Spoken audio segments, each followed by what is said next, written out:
Headline sponsored by Abhilashi Group of Institution. Join us to beat the crowd.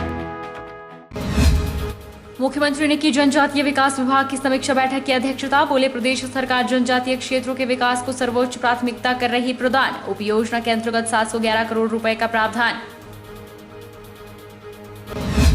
जल शक्ति मंत्री ने लिया द्रंग विधानसभा क्षेत्र में 20 सालों से अन्न खर्चे पड़े धन का ब्यौरा। विभागीय अधिकारियों को अन्न खर्चे धन का सही ब्यौरा देने के दिए निर्देश ताकि धनराशि का हो सके सदुपयोग। जोगिंदरनगर में भारी बारिश की चेतावनी पर प्रशासन हाई अलर्ट। अफसरों को मोबाइल फोन ऑन रखने के निर्देश। नदी नालों से दूर रहने के एसडीएम ने लोगों से किया आग्रह। और वन सीजन में चोरी छिपे मछली पकड़ने के प्रदेश में 54 मामले दर्ज। मत्स्य विभाग ने हजारों रुपए का जुर्माना किया वसूल। मत्स्य निदेशक ने किया लोगों से आग्रह, मौजूदा समय मछली प्रजनन का, ना पकड़े मछली। नमस्कार, आप देख रहे हैं HP 24/7। मैं हूं जनीशा।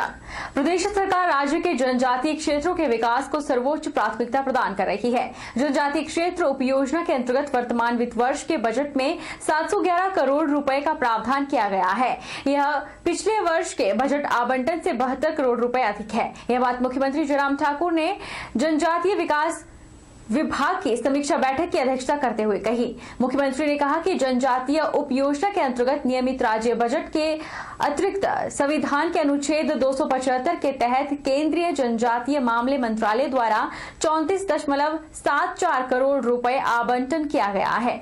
उन्होंने कहा कि इसके अतिरिक्त केंद्रीय गृह मंत्रालय द्वारा सीमा क्षेत्र विकास कार्यक्रम के अंतर्गत 15.45 करोड़ रुपए प्रदान किए गए हैं। मैन पावर भी पहले ही प्लान कर लें।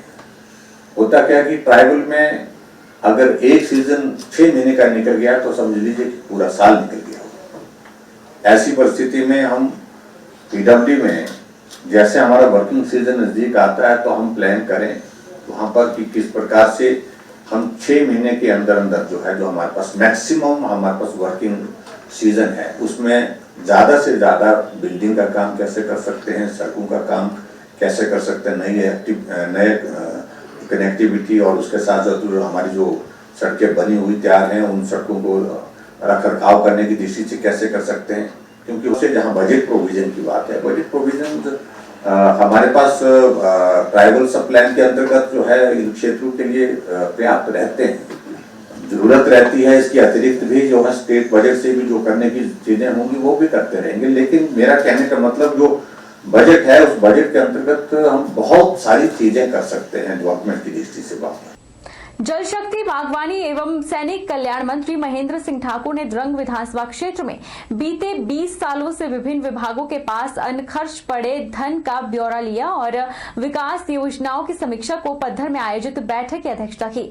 साथ ही जाना कि वर्ष 2000 से मार्च 2020 तक किस किस विभाग के पास अलग अलग मदों में कितना धन अन्न खर्च पड़ा है, उसके खर्च न होने के कारण पूछे गए और निर्देश दिए गए कि विभाग अन्न खर्च धन का सही ब्यौरा दे ताकि वो धनराशि क्षेत्र में किसी और कार्य के लिए डाइवर्ट की जा सके।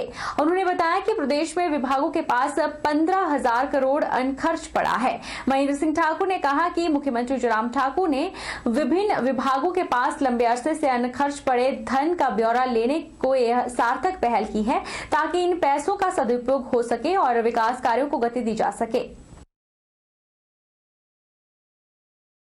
जिला कुल्लू में अब सड़कों पर ओवर स्पीड से वाहन चलाने वाले चालकों की खैर नहीं, क्योंकि जिला भर में कुल्लू पुलिस के द्वारा हायर एजुकेशन कैमरे स्थापित कर दिए गए हैं और इन कैमरों की मदद से ओवर स्पीड पर कुल्लू पुलिस नजर रख रही है। जिला कुल्लू के कुल्लू भुंतर नगर मनाली में कुल्लू पुलिस के द्वारा कैमरे स्थापित किए गए हैं। कुल्लू पुलिस के द्वारा सड़क किनारे यह कैमरे ऐसे स्थिति में लगाए गए हैं जहां पर चालकों द्वारा नजर रखी जा रही है, लेकिन चालक इन कैमरों को नहीं देख पा रहे। ऐसे में अगर कोई भी व्यक्ति ओवर स्पीड या बिना हेलमेट वाहन उड़ाता हुआ नजर आया तो तुरंत उसका चालान कट जाएगा और ऑनलाइन तरीके से ही उसके मोबाइल पर इस चालान का मैसेज पहुंच जाएगा।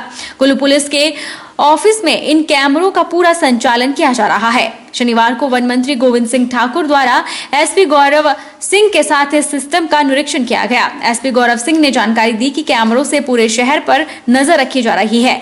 वहीं किसी भी प्रकार की दुर्घटना में वाहन चालक का पता लगाना भी काफी आसान हो गया है। उन्होंने बताया कि इसकी मदद से अभी तक 128 से अधिक वाहनों के चालान काटे गए हैं, वहीं 67 वाहनों को जब्त किया गया है।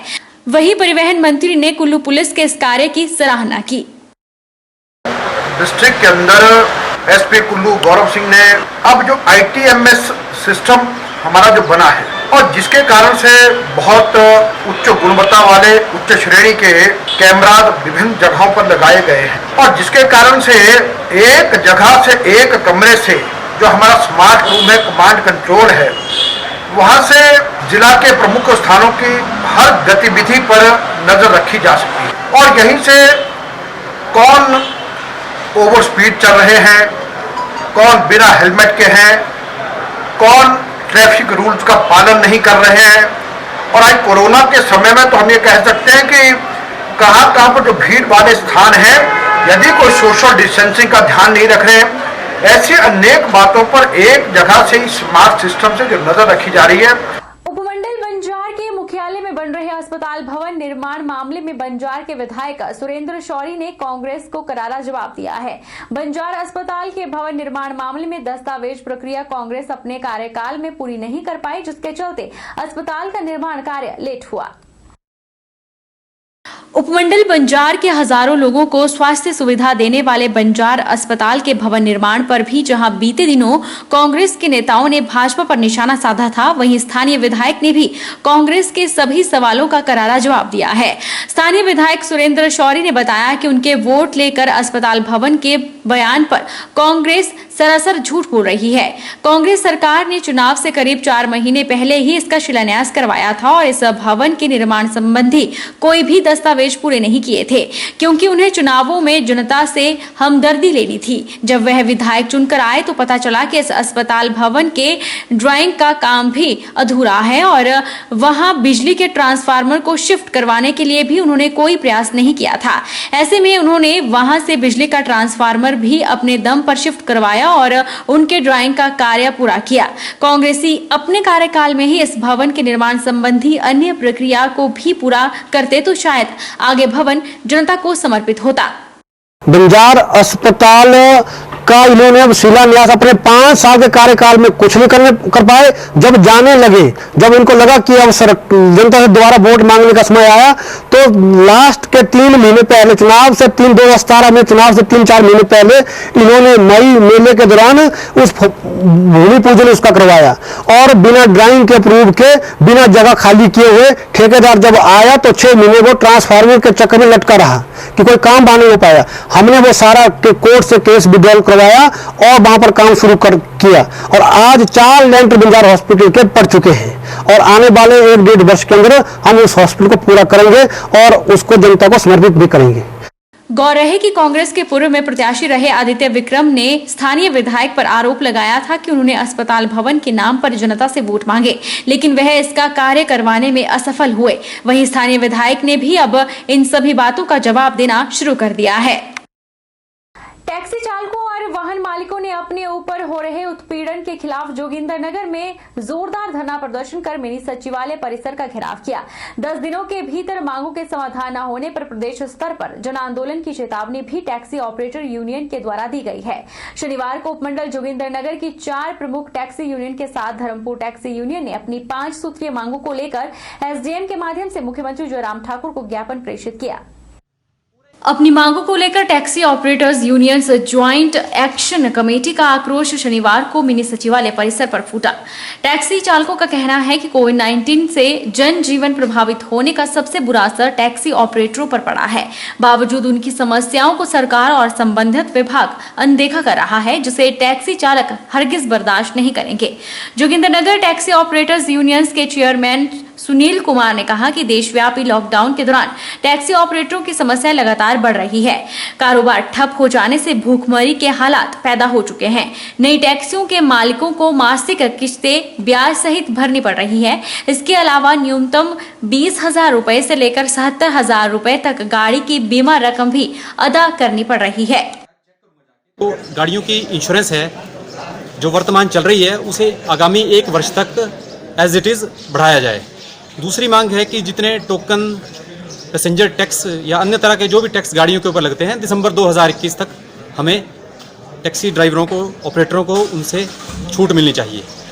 तीसरा, ये जो विभिन्न महकमों में, संस्थाओं में निजी गाड़ियाँ जो किराए पर उन्होंने लगाई हैं, उन्हें तुरंत वहाँ से हटाया जाए और उनकी जगह टेंडर जो है या एग्रीमेंट जो है टैक्सी गाड़ी के साथ किया जाए। इसके साथ साथ हमारी एक मांग ये भी है कि अन्य राज्यों में भी 2-2, 1-1 साल का सभी टैक्स माफ़ हुए हैं, उस तरह हिमाचल में भी किए जाएं। और दिल्ली की तर्ज पर जैसे 7500 रुपया प्रति ऑपरेटर या प्रति ड्राइवर जो है कैश ट्रांसफ़र डायरेक्ट ऑपरेटर या ड्राइवर को किए जाएं ताकि अपने घर का गुजारा चला सके। और एक महत्वपूर्ण और आखिरी पॉइंट जो हमने इसमें लिखा है वो ये है कि जो ये गाड़ियों की किस्तें हैं, सरकार एक तरफ कह रही है कि हम राहत देने के लिए 3 महीने के लिए किस्तें बढ़ा देते हैं, परंतु उस पर जो ब्याज लगता है वो चौथे महीने पूरी किस्त के बराबर हो जाता है। वक्त तो चला है छोटे से ब्रेक का, ब्रेक के उस पार फौरन लौटेंगे।